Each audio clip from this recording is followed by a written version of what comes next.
Hello everyone, মই ধ্ৰুৱশ্ৰী Rajkhowa Excel এডুকেশ্যনৰ আন এটা ভিডিঅ'লৈ তোমালোকক স্বাগতম জনাইছো। এই ভিডিঅ'টোত আমি ক্লাছ 12 কেমিষ্ট্ৰিৰ যিটো ফাৰ্ষ্ট চেপ্টাৰ আছে যাৰ নাম হৈছে সলিউশন। ফিজিক্যাল কেমিষ্ট্ৰি এটা ইন্টাৰেষ্টিং চেপ্টাৰ যিটোত বেসিক কনসেপ্টছ বহুত বেছি সোমাই আছে। তাৰ উপৰিও ইয়াত বহুত বেছি নিউমেৰিকেলছ আছে যিখিনি নিউমেৰিকেলছৰ পৰা তোমালোকে মাৰ্কছ ক্যাৰি কৰিব পাৰিবা। আৰু ইয়াত নিউমেৰিকেলছবোৰ কিন্তু ক্লাছ 11ৰ লগতো ৰিলেটেড হয়। 11ৰ যিখিনি কনসেপ্টছ আছিল জাস্ট লাইক মোলালিটি, মোলাৰিটি, মোল ফ্ৰেকশনছ এইবোৰৰ লগত ৰিলেটেড কিছুমান কোৱেশ্চনছ আছে যিখিনি কোৱেশ্চনছ তোমালোকে কৰিবলৈ চেষ্টা কৰিব লাগিব আৰু য'ত মই তোমালোকক হেল্প কৰিম। গতিকে তোমালোকে আমাৰ ভিডিঅ'বোৰ চাই যাবা, তাত তোমালোকে বহুতখিনি নজনা কথা শিকিবলৈ পাৰিবা। তাৰ উপৰিও আমি যিখিনি PYQ আছে, PYQ হওক বা ৰেফাৰেন্স বুকৰ যিখিনি কোৱেশ্চনছ আছে বা নিট JEE লেভেলৰ যিখিনি কোৱেশ্চন হয় সেই কোৱেশ্চনছখিনি তোমালোকক পঢ়াই যাবলৈ চেষ্টা কৰিম আমাৰ এই ভিডিঅ'বোৰ। এতিয়া সলিউশন চেপ্টাৰটোৰ ফাৰ্ষ্ট টপিকস খিনিলৈ আহো। টপিকস খিনি হৈছে এইখিনি কন্টেন্টস। ফাৰ্ষ্টতে দিয়া আছে কি টাইপস অফ সলিউশনস, সলিউশনৰ টাইপবোৰ কি কি, দেন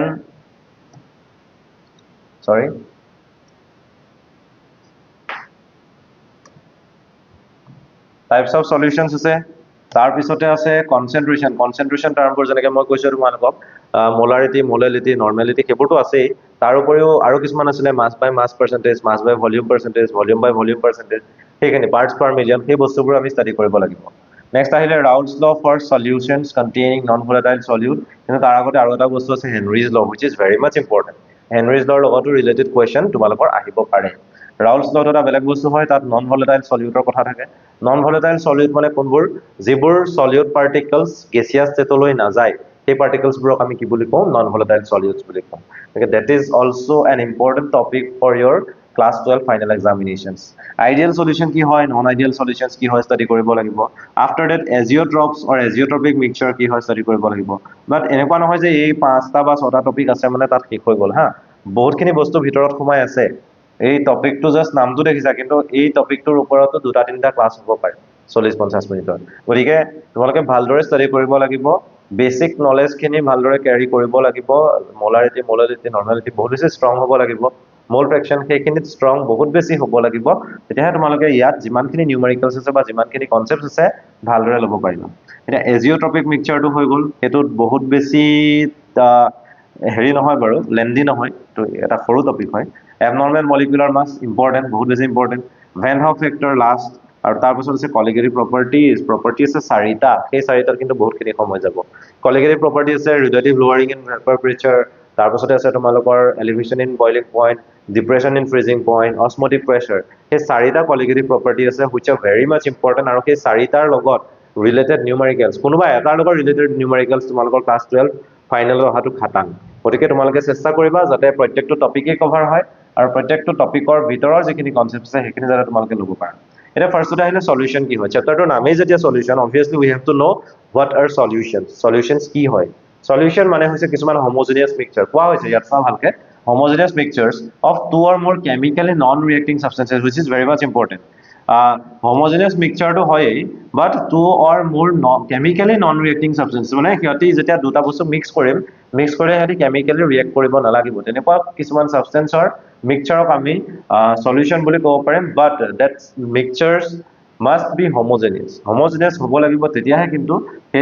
সেই যিটো মিক্সচাৰ, সেই মিক্সচাৰটোক আমি কি বুলি ক'ব পাৰিম, সলিউশন বুলি ক'ব পাৰিম। এতিয়া হোমোজেনিয়াছ মিক্সচাৰ কি হয় সেইটো জানিব লাগিব। জানিম, তোমালোকে ক্লাছ 9ত পাই আহিছিলা যদিও আমি তোমালোকক বুজাবলৈ চেষ্টা কৰি আছো।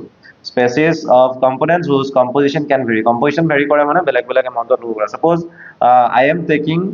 water in a beaker, এই বিকাৰটোত water আছে আৰু তাত মই কি দিলো, তাত বেলেগ এটা বস্তু দিলো, that is sugar.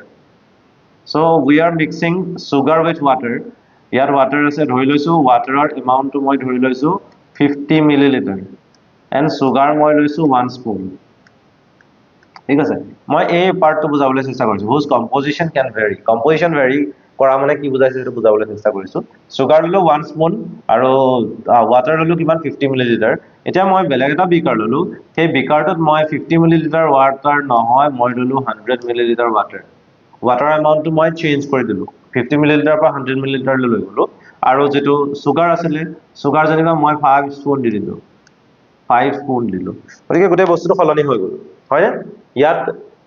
সুগাৰ আৰু ৱাটাৰৰ এমাউণ্টটো বেলেগ বেলেগ হৈ গ'ল। ইয়াত sugar আৰু water amount to বেলেগ বেলেগ so we can say that in this beaker the composition is different in this beaker the composition is different গতিকে ইয়াত আৰু ইয়াত composition টো দুইটাতে কি হয় বেলেগ বেলেগ হয় ইয়াত এটা fixed composition আছে ইয়াত এটা fixed composition আছে but composition of this mixture is not equal to the composition of this mixture কথাটো সেইটোই সেইখিনি কথা আহিলে সলিউশনৰ ডেফিনিশনৰ পৰা এতিয়া যাম আমি homogeneous mixture কি হয় হেতুলে homogeneous mixture কি হয় লিখি থোৱা আছে the mixture whose composition and properties are uniform throughout the mixture মানে এনেকুৱা এটা mixture যত mixtureটোৰ ভিতৰৰ যিকোনো অংশতে composition same থাকে তে composition same থাকে মানে কি হেতু এটা জানিব লাগিব জনাবলৈ মই চেষ্টা কৰি আছো তোমালোকক সোৱা ভালকে এটা beaker ললো same we have to take so many beakers and so many solutions here maximum solution and মই তোমালোকক কম water লৈছো আৰু sugar লৈছো so চেনি আৰু পানী mix কৰি আমি কৰি থাকিম হা এতিয়া ইয়াত মই already water ললো water আছে then মই ইয়াত কি কৰিলো sugar particles দিলো I am denoting those sugar particles using these yellow color dots right so ta yat solvent to ki hoy jetu basic ase hetu solvent that is water jetu bostu komke ase hetu hoise solute which is sugar etia kotha to hol ki moi 5 jon man student matilu motar pasot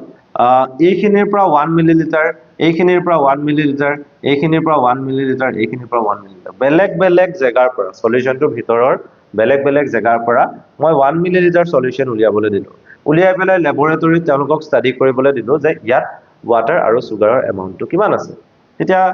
এই পোৰশনটো লৈ যোৱা লৰাটোৱে ক'লে যে তাত sugar আছে ধৰি লোৱা 1000 পাৰ্টিকলছ আৰু ওয়াটাৰ আছে 5000 পাৰ্টিকলছ ঠিক আছে মই জাস্ট ধৰি লৈছো সুগাৰ আছে 1000 পাৰ্টিকলছ এন্ড ওয়াটাৰ আছে 5000 পাৰ্টিকলছ এই যেটো 1 মিলিলিটাৰ তাতো সেম পালে নেক্সট ষ্টুডেন্টজনে সেম পালে সুগাৰ পালে 1000 and water pale 5000 again in this 1 milliliter he student jone pale sugar 1000 and water pale 1000 no sorry 5000 aru last or jeto moi 4 jonok disilu last or jone ekai pale sugar pale teo 1000 aru water pale kiman 5000 so ki hol kotha to protekto অংশতে same volume lower pasot sugar aru water or jetu amount asile completely same pale jodi hokolu অংশতে same paise tetia hole tat ami kobo lagibo je throughout the mixture guti mixture tor bhitorot composition to same hoy aru jodi throughout the mixture composition same hoy tetia hole tenekwa dhoroner mixture brok ami ki boli kau solutions boli kau so which is very much important solution hoy homogeneous hobo lagibo tetia he solution boli kobo parim aru chemically non reacting substances hobo lagibo নিশ্চয় বুজি পালা তোমালোকে homogeneous or solutions কি হয় next আমি আগবাঢ়ো sugar water solution এর কথা কইছে সলিউশনত দুটা পোরশন থাকে one is solvent second one is solute দুটা কম্পোনেন্ট আছে এটা solvent হয় এটা solute হয় এটা solvent কি হয় solute কি হয় জানিব লাগিব তোমালোকে জানা ইংৰাজীত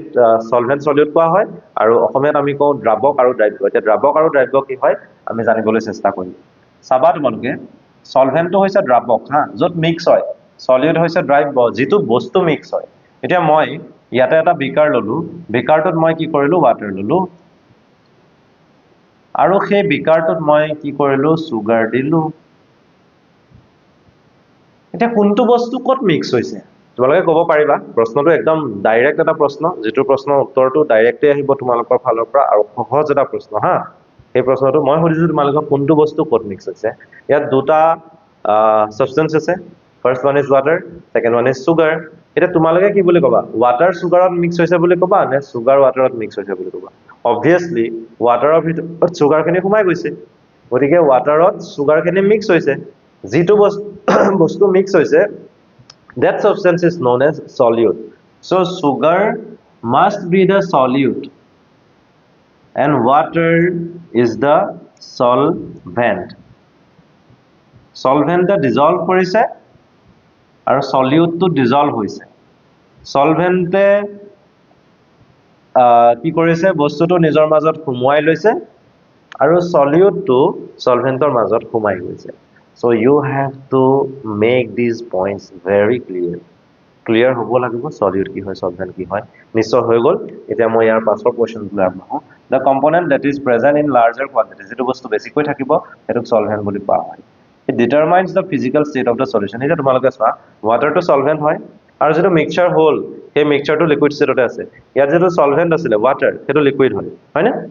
সলভেন্টটো লিকুইড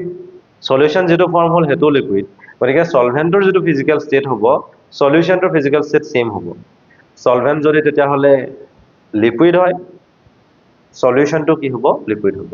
সলভেন্টটো যদি সলিড হয় তেতিয়া সলিউশনটো কি হ'ব সলিড সলিউশন এতিয়া টাইপস অফ সলিউশন আমি যাম আজিৰ ভিডিওটোত খালি আমি টাইপস অফ সলিউশনলৈ নাযাওঁ একদম কমপ্লেক্টকে বনাইছো ইয়াৰ পাছৰ ভিডিওবোৰত আৰু ডেপথত সোমাম আমি বেছি ভিতৰলৈ সোমাই যাম তোমালোকে নিশ্চয় গম পাবা এতিয়া the substance in which solute is dissolved হেতু হৈছে সলভেন্ট কৈছিলুৱে যত ডিজলভ হয় হেতু হৈছে সলভেন্ট যেটো ডিজলভ হয় হেতু হৈছে সলিউট এখানে কথা ইয়াত লিখি থোৱা আছে one or more components present in a solution other than solvent সলভেন্টৰ বাহিৰে তাত যি কম্পোনেন্ট থাকে সেই কম্পোনেন্টবোৰক আমি কি বুলি ক'ব পাৰো সলিউট বুলি ক'ব পাৰো সলিউট এটাও থাকিব পাৰে দুটাও থাকিব পাৰে তাতকৈ বেছিও থাকিব পাৰে বাট আমি বাইনাৰী সলিউশনৰ কথা পঢ়িম বাইনাৰী সলিউশন কোনবোৰ যত এটা সলভেন্ট থাকে এটা সলিউট থাকে তেনেকুৱা ধৰণৰ সলিউশনৰ কথা পঢ়িম গতিকে অবভিয়াসলি সিম্পল হ'ব টাৰ্নাৰীলৈ নাযাওঁ কোৱাটাৰ্নাৰীলৈ নাযাওঁ য'ত দুটা তিনিটা বেলেগ বেলেগ কম্পোনেন্ট থাকে সেইবোৰত আমি নাযাওঁ তিনিটা চাৰিটা মানে দুটা থকাত আমি পঢ়িম বাইনাৰী পঢ়িম তিনিটা চাৰিটা থকাত আমি নপঢ়ো সেইটো পঢ়িলে বেছি কমপ্লিকেচি আহি যাব সেইটো কাৰণে আমাক সেইটো দিয়া হোৱা নাই এতিয়া সলিউট গম পালে যেটো বস্তু মিক্স হয় যেটো লেস কোয়ান্টিটি থাকে আৰু লাষ্টত এটা পইণ্ট দিছে the substance which is dissolved যেটো বস্তু ডিজলভ হয় যেটো বস্তু ডিজলভ হয় হেতু হৈছে সলিউট যে ডিজলভ কৰে হেতু হৈছে সলভেন্ট নিশ্চয় তোমালোকৰ ক্লিয়াৰ হ'ল so solution contains two types of components first one is solvent যেটো বেছি এমাউন্টত থাকিব সেকেন্ড টো হৈছে সলিউট সলিউট এটাও থাকিব পাৰে তাতকৈ বেছিও থাকিব পাৰে but solution must be homogeneous mixture কি হ'ব লাগিব হোমোজেনিয়াস হ'ব লাগিব আৰু হোমোজেনিয়াস মানে কি হয় এনেকুৱা এটা মিক্সচাৰ য'ত মিক্সচাৰটোৰ ভিতৰৰ যিকোনো জায়গাতে যদি চাও তাত কম্পোজিশনটো আমি কি পাম সেম গতিকে আজিৰ ভিডিওটোত একদম বেসিক কথাখিনি তোমালোকক ক'লো চেপ্টাৰটোৰ ইয়াৰ পাছৰ ভিডিওবোৰত আমি ডেপথত সোমাই গৈ থাকিম নিউমেৰিকেলছ কৰিম আগৰ যিখিনি 11 ৰ কনসেপ্ট আছে সেইখিনি ৰিভাইজ কৰিম গতিকে তোমালোকৰ বহুতখিনি বস্তু শিকিবলগীয়া আছে জাস্ট আৰম্ভ হৈছে আমি ভিডিও দি যাম আৰু আমাৰ ভিডিওবোৰ জেনাৰেলি ৰাতিপুৱা হয়তো 6 বজাত আপলোড হ'ব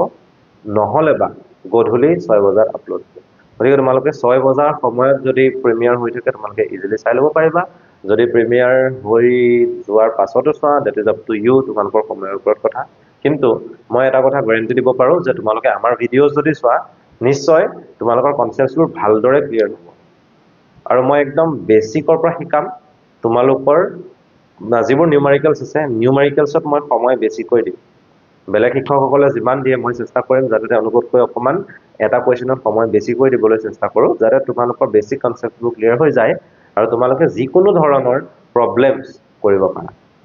গতিকে আজিৰ ভিডিওটোত মানে ইয়াৰ পাছৰ ভিডিওবোৰত সলিউশন চেপ্টাৰটোৰ আৰু কনসেপ্টছ আহি আছে আৰু কেমিষ্ট্ৰিৰ আৰু কনসেপ্ট দি যাম অকল এটো চেপ্টাৰে নহয় প্ৰত্যেকটো চেপ্টাৰ অলপ অলপকৈ আমি দি গৈ থাকিম আৰু যিমান পাৰো তোমালোকৰ ক্লাছ 12 ৰ সিলেবাছখন সোনকালে কমপ্লিট কৰিবলৈ চেষ্টা কৰিম ধন্যবাদ